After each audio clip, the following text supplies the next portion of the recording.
안녕하세요. 반갑습니다. IT의 답을 터득하다 아답터 채널의 민규수입니다. 제가 정말 오랜만에 IT 토픽 특강을 들고 왔습니다. 이번에 들고 온 특강은요, 데이터베이스 개론이고요. 최근에 IT 토픽 특강을 제가 많이 하지를 못했는데, 이번에 데이터베이스 개론 특강을 준비하게 된 이유는 사실 제가 처음에 이 유튜브 채널을 개설을 한 이유가 IT 토픽에 대해서 정립된 게 많이 없으니까, 특히 AI 쪽이 많이 정립이 안 되어 있어서 그것에 대해서 좀 정리를 하고 쉽게 설명을 해드리자라는 취지로 시작을 했었습니다. 그러다가 제가 자격증까지 하게 되다 보니까 자격증 쪽이 사람들이 수요가 많아서 요즘 자격증 쪽에 집중을 했었는데, 어쨌든 해당 채널의 목적은 IT에 대한 전반적인 지식을 쉽게 가르쳐 드리자, 폭넓게 이런 게 초점이었기 때문에 좀 초심을 잃지 말자라는 생각이 들어서, 그리고 좀 여유가 생기기도 했고, 그래서 데이터베이스 개론 특강을 준비를 했습니다. 여러 토픽 중에 어떤 것을 할까 생각을 하다가 지금 저희 채널에서 가장 수요가 있고 여러분들이 많이 원하는 것들이 거의 빅데이터 관련된 부분일 건데, 그 빅데이터와 관련된 토픽 중에 좀 필요로 한 게 무엇인가 생각을 해보니까 데이터베이스 쪽일 것 같다라는 생각이 들었습니다.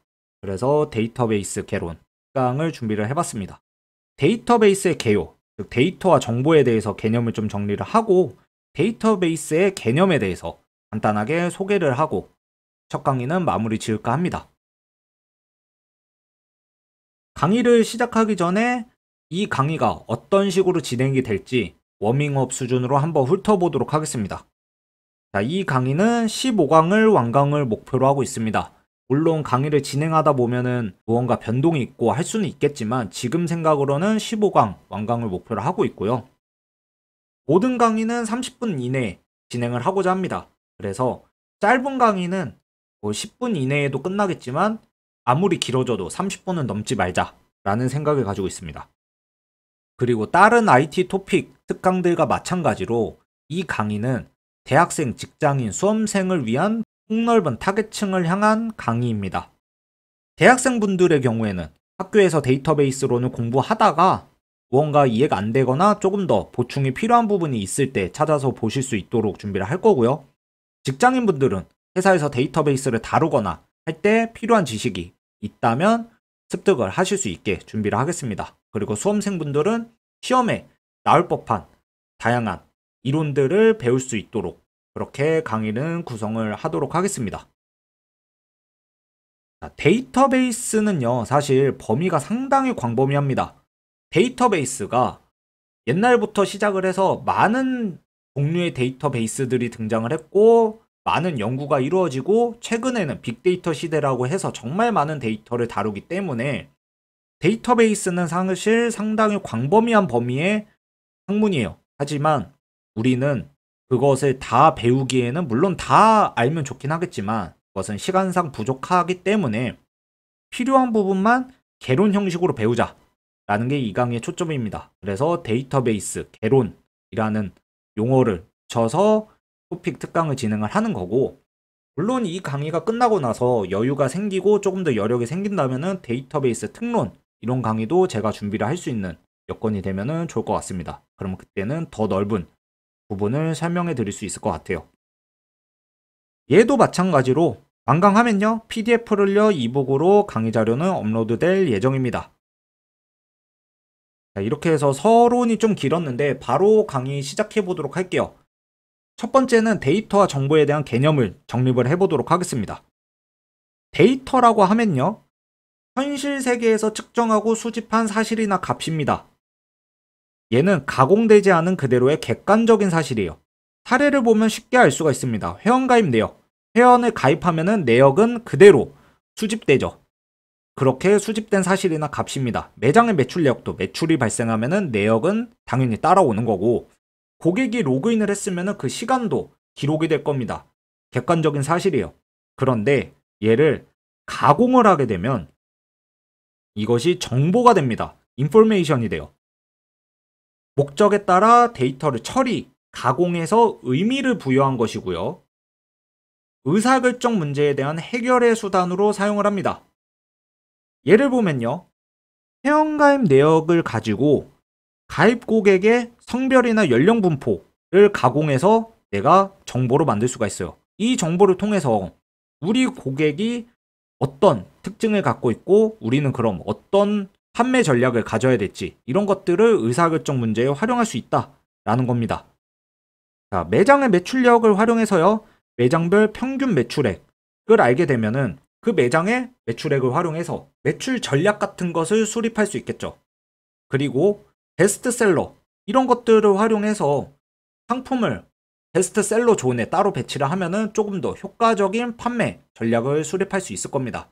이렇게 데이터를 가공함으로써 정보를 만들어주면 이 정보를 활용해서 의사결정 문제에 사용할 수 있다라는 건데, 자, 여러분들이 데이터베이스론을 이미 공부를 하셨거나 혹은 자격증 시험을 통해서 아마 들어오신 분들 많을 텐데 ADSP나 SQLD를 공부하시고 나서 이 강의를 보시는 분들도 계실 텐데 항상 데이터와 정보는 맨 처음에 등장을 합니다.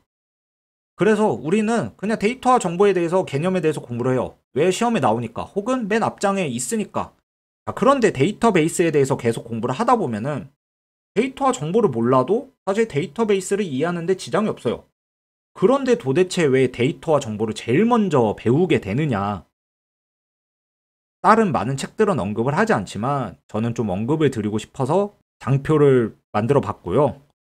자, 데이터와 정보 개념이 데이터베이스를 공부하는 데 있어서 왜 중요하냐? 첫 번째는요, 정확한 모델링을 위해서입니다. 데이터를요, 정보를 바꾸게 되는 이런 구조를 이해해야지만 현실 세계를 데이터베이스로 정확히 표현이 가능합니다. 예를 들어서 고객이나 상품 이런 것들은 단순한 데이터예요. 하지만 얘를 가공하고 서로 연결을 시키면요, 유용한 정보가 된다라는 거예요. 데이터베이스를 설계할 때는 이렇게 설계를 해야 된다라는 거고요. 데이터 처리의 효율성을 확보합니다. 어떤 데이터가 가치 있는 정보가 될 수 있을지 판단할 수 있으면요, 우리는 불필요한 데이터를 제거하고 그리고 효율적이게 정확한 설계가 가능하다라는 거예요. 그리고 의사결정을 지원합니다. 정보는요, 앞에서 말씀드렸다시피 의사결정을 하기 위한 기반이에요. 그렇기 때문에 데이터를 가공해서 정보를 만드는 이러한 과정을 이해해야지만 정확한 결과를 도출할 수 있고 의사결정에 지원을 할 수 있다라는 거고요.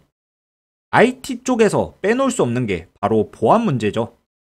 어떤 데이터가 중요한 정보로 쓰이는지 구분할 수 있으면요, 보호해야 할 데이터와 그렇지 않은 데이터를 구분할 수 있습니다. 그럼 보호해야 할 데이터에는 조금 더 집중해서 관리를 하고 보호해야 하지 않아도 될 데이터는 노력을 들일 필요가 없기 때문에 데이터 관리도 효율적이고 보안 측면에서도 무결성도 확보할 수 있다라는 측면에서 우리가 데이터와 정보를 제일 먼저 배우는 겁니다. 그래서 데이터와 정보는 반드시 개념을 정립을 해두셔야 된다라는 거고요.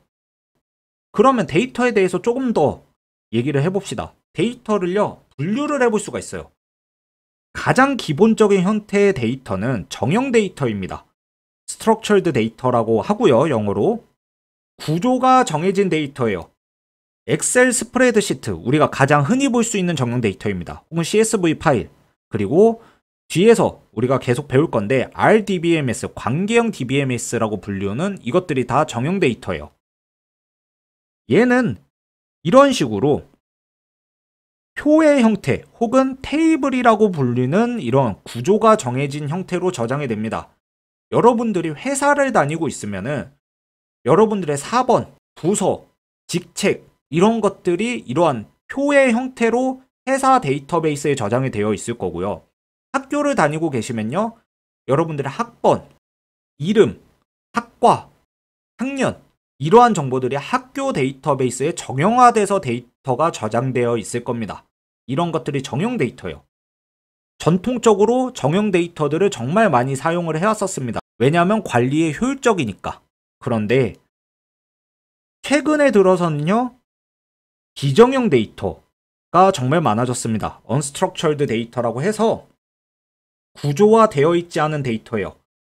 영상, 이미지, SNS 게시글, 텍스트 문서 이런 것들은 어떻냐면요, 개인이 만들어낸 창작물입니다. 즉 정형화되어 있지 않아요. 틀이 갖춰져 있지 않습니다. 이런 데이터들도 우리가 이제는 빅데이터 시대고 많은 데이터의 분량을 차지하고 있기 때문에 다룰 수 있어야 된다라는 거예요. 자, 그런데 중간에 애매한 아이가 하나 있습니다. 반정형 데이터라고 부르고요. 얘는 세미스트럭처드 데이터라고 해서 내부 정보를 표현하는 메타데이터가 포함되어 있고요. XML, JSON, 웹로그 파일 등이 이에 해당합니다.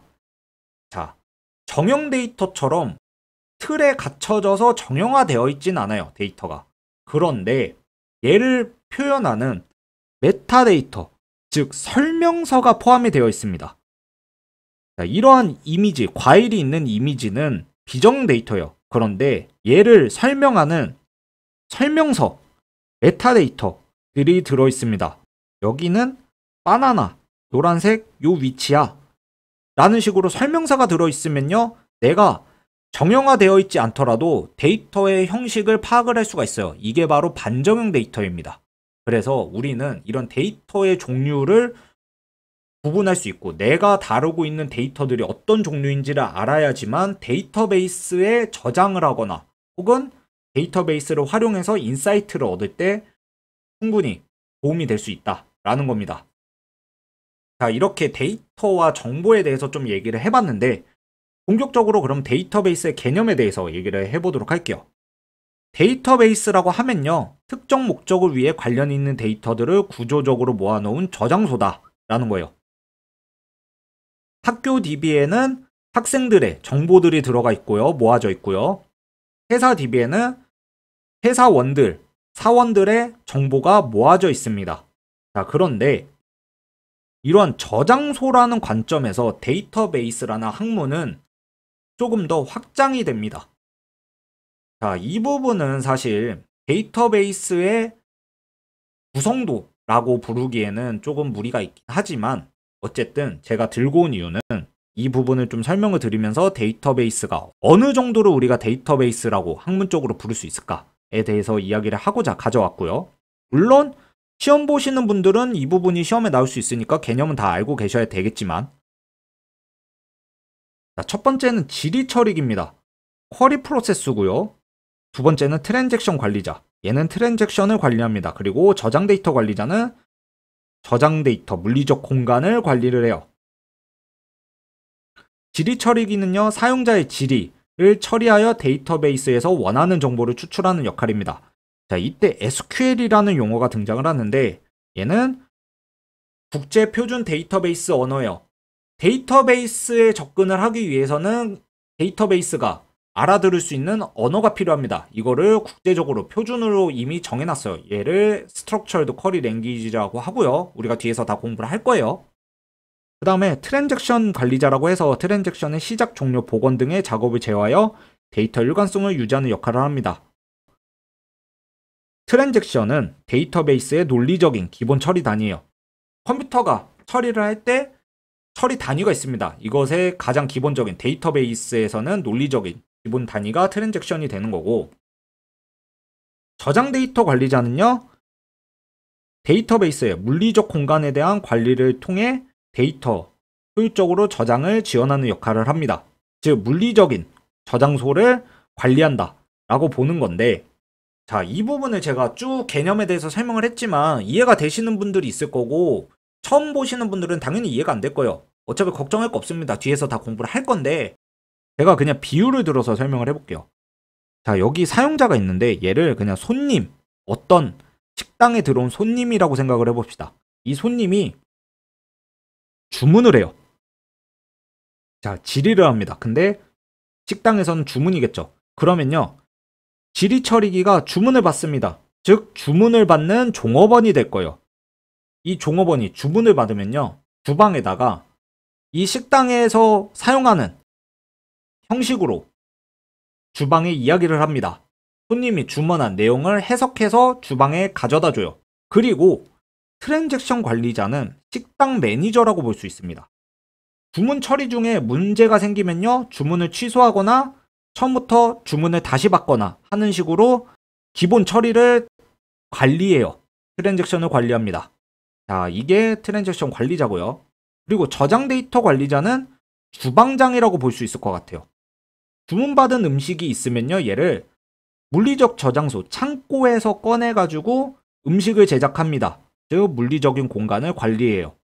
자, 이렇게 봤을 때 데이터베이스라고 하면은 개념적으로는 구조적으로 모아놓은 저장소라고 표현을 하지만 학문적으로 봤을 때는 이러한 저장소도 있을 거고요. 그리고 이 저장소를 관리하는 측면도 당연히 학문적으로 들어가야 될 거고, 이 저장소에서 필요한 데이터를 꺼내거나 혹은 필요한 데이터를 다시 입력하거나 이러한 것들을 하는 모든 것들을 우리가 배워야 할 겁니다. 이래서 데이터베이스의 개념은 저장소에만 초점이 맞춰지지 않고 더 넓은 측면을 가지고 있다라는 것에서 구성도를 들고 와 봤고요. 자, 그런데 이 데이터베이스는 관점에 따라 특징들을 가지고 있습니다. 이 특성들은 반드시 지켜져야 되는 특성들이요. 자, 데이터 관점에서 특성은요, 공용 데이터, 그리고 통합된 데이터, 저장된 데이터, 변화되는 데이터가 있습니다. 데이터베이스는요, 여러 사용자가 다른 목적으로 데이터를 공동으로 이용할 수 있어야 돼요. 자, 내가 데이터베이스에 접근할 수 있으면요, 옆에 사람도 데이터베이스에 접근할 수 있어야 됩니다. 내가 은행 어플을 통해서 은행 데이터베이스에 접근을 합니다. 그래서 계좌 이체 같은 행위를 합니다. 그렇다고 해서 옆에 사람은 은행 어플을 통해 은행 데이터베이스에 접근할 수 없으면 안 되죠. 자, 은행 데이터베이스에 접근을 해서 옆에 사람은 은행 데이터베이스를 활용해서 뭐 상품을 가입한다든지 이런 다른 행위를 할 수 있어야 됩니다. 즉, 다른 목적으로 은행 데이터베이스 이곳에 공동으로 이용할 수 있어야 돼요. 그리고 동일한 데이터가 중복되어 있지 않아야 됩니다. 데이터베이스 안에 동일한 데이터가 중복되어 저장되어 있으면은 공간 낭비예요. 이런 물리적 저장소, 이런 것들 다 돈이거든요. 그러면 중복되어 저장되어 있으면 공간 낭비이기 때문에 돈 낭비가 된다 라는 거죠. 그리고 저장된 데이터, 이런 저장소에 데이터가 저장이 되어 있어야 된다 라는 거고요. 새로운 데이터 추가, 수정, 삭제에도 현재 정확한 데이터를 유지해야 합니다. 은행 계좌에서 입금을 하거나 출금을 해서 은행 잔고가 변경이 돼도 데이터베이스에는 항상 계속 수정되거나 삭제되거나 갱신이 됨으로써 정확한 데이터, 즉 은행 잔고가 정확하게 유지가 되어 있어야 됩니다. 이것이 데이터 관점에서 보는 데이터베이스의 특성입니다. 이 데이터 관점의 특성은요, 빅데이터, 머신러닝, 인공지능, 이런 데이터를 다루는 학문에서 많이 중요시 생각하는 특성입니다. 자, 그런데 컴퓨터 시스템 관점에서는 시스템 운영적 특성으로 또 바라보기도 합니다. 실시간 접근성, 계속적인 변화, 동시 공용, 내용에 의한 참조라고 해서 실시간 처리에 의한 응답이 가능해야 됩니다. 내가 계좌 이체를 딱 눌렀어요. 그랬는데 30분 뒤에 계좌 이체가 돼. 이러면 안 된다라는 거고요. 그리고 데이터베이스의 상태는 계속적으로 변화한다. 그리고 다수의 사용자가 동시에 같은 내용의 데이터를 이용할 수 있다. 내가 은행 어플을 통해 내 계좌를 바라볼 수도 있겠지만 은행 창구에 직접 가서 은행원한테 내 계좌에 있는 돈을 다른 계좌에 입금을 해주세요 라고 이야기를 하면은 은행원이 은행 시스템을 통해서 내 계좌의 데이터베이스에 접근을 해도 어쨌든 같은 내용의 데이터를 접근을 하게 되는 거죠. 이런 게 가능해야 한다라는 겁니다. 이게 동시 공용이고요. 사용자가 요구하는 데이터 내용으로 데이터를 탐색해야 됩니다. 자, 이것이 내용에 의한 참조예요. 자, 그래서 이번 첫 시간에는 이 데이터베이스 개론 수업이 어떻게 진행될지, 그리고 간단한 데이터베이스의 개념에 대해서 정리를 해봤습니다.